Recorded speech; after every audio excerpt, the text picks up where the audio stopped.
Nandito sa atin ngayon yung bago, o hindi naman siya bago, pero brand new, syempre brand new to. Pero matagal na siya lumabas, itong Ejeyas Q2. Yung unang ginamit kasi natin before is yung Q7. Okay naman siya para sa akin is, I think, perfect. Para sa akin kasi unang-una nagagamit naman namin ng maayos. At importante doon yung battery life ng mismong unit. Nagamit namin yung battery life niya ng almost mahigit 15 hours kasi nagamit namin siya ng straight simula dito Bulacan, papuntang Quezon at sa may Lokban dahil buhusan or basaan doon.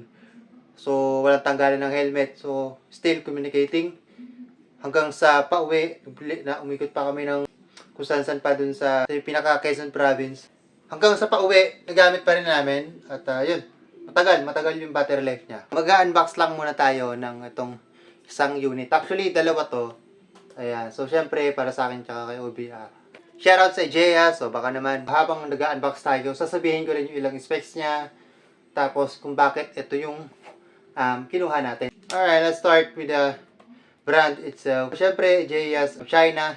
Actually, nakalagay naman siya dito. Where is it? Ayan Made in China.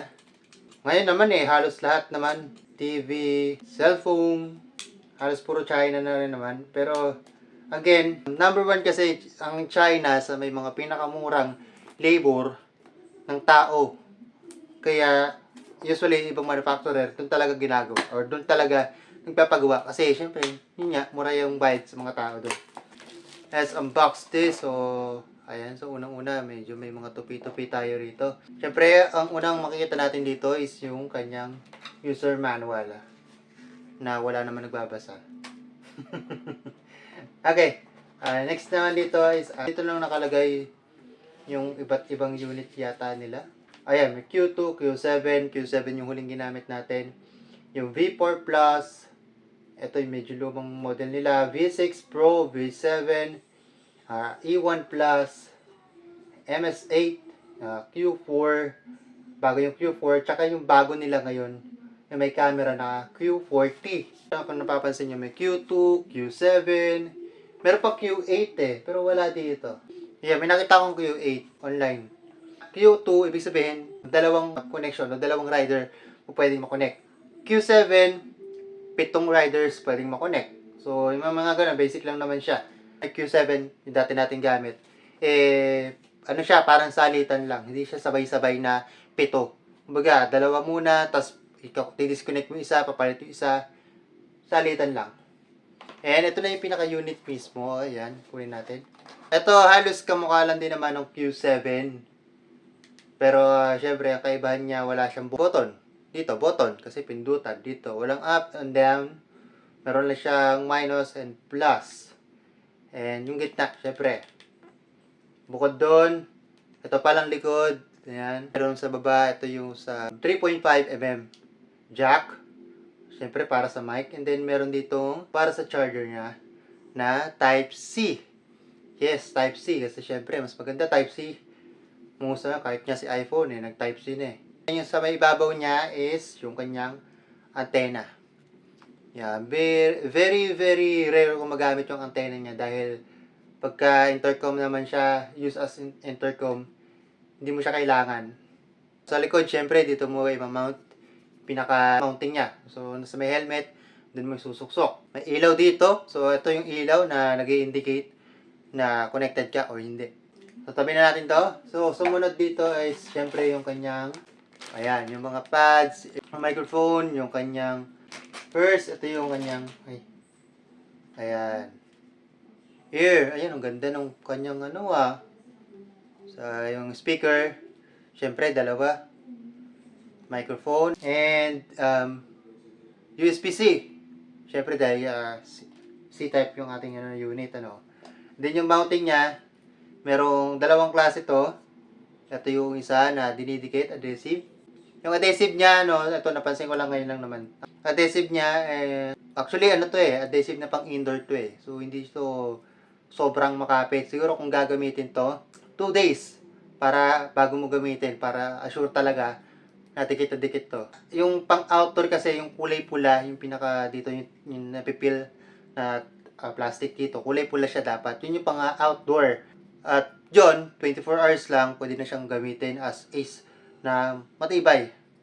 Pero meron tayo isa pang klase dito na parang clip-on lang, iniipit lang siya sa pinaka-helmet. And then, ayan, pwede na itong i-mount sa. But I don't know kung gaano kakapit yung ganito. May mga nakita ko kasing issue sa ganito na parang nakaangat ito mismo. So pagkabit nila, nakaangat siya. Pero ito mukhang maganda naman to. I don't know, baka depende sa matatapat sa'yo. And extra na, yung mga Velcro para sa speaker yan. O kaya sa mic. Yun yung laman ng ating JS Q2. So bakit ito yung ating pinili? Unang-una, from our first nagamit yung Q7, yun, sobrang tested ko na yung battery life niya.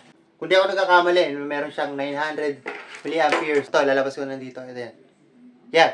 Ganyan yung milliamperes niya. So, mas mataas kumpara dun sa ibang brand ng intercom. So, yung usually na nasa price range lang din ito. Second, again, subok ko na yung quality nito. Quality niya, umulan, umaraw, goods. Sabi ko nga kanina, nagamit namin to sa Lokban, sa may Buhusan Festival. Siyempre, binubuhusan kami ng tubig doon. Assist, hindi lang siya umuulan, buhos talaga. Okay na okay pa rin siya. Walang problema. Two riders intercom. So, pwedeng ako as rider and the OBR. So, bakit? Ito lang. Unang-una sa lahat, hindi ko nagamit yung Q7 sa maraming riders. So, hindi ko na-try na magpalit-palit ng kausap sa intercom mismo. Palaging si OBR lang. Yung features na 7 riders na sinasabi nila is hindi ko rin talaga nagamit. So, syempre, sayang yung features na yon. And comparing sa iba, oo, yung iba sabihin nga natin, maraming nagtatanong palagi, meron ba tong music sharing? Sa EJS, depende sa unit, pero ito mismo, si Q2, si Q7, walang music sharing. Pero yung nakita kong Q8, meron na. But again, from our previous na experience, hindi rin namin nagamit yung music sharing dahil nga most of the time nagvo-vlog ako at kailangan ko hindi magkakaroon ng ibang sound doon sa aking microphone papunta doon sa may camera. And syempre, iniiwasan natin makapiright Iniwala na lang natin ng video yung pag-install na to. And then syempre, itong review mismo na itong unit na to kasi iba pa rin to doon sa Q7. Hindi natin sure kung gaano katagal yung battery life nito. Pero, again, sa Q7, tested na natin. And I am expecting the same here. So, hopefully, hindi tayo biguin na to. And abangan nyo yung installation natin na to kung paano natin to install sa helmet. If you like this video, please do like this video, share, and subscribe. Till next episode, see ya, bye-bye!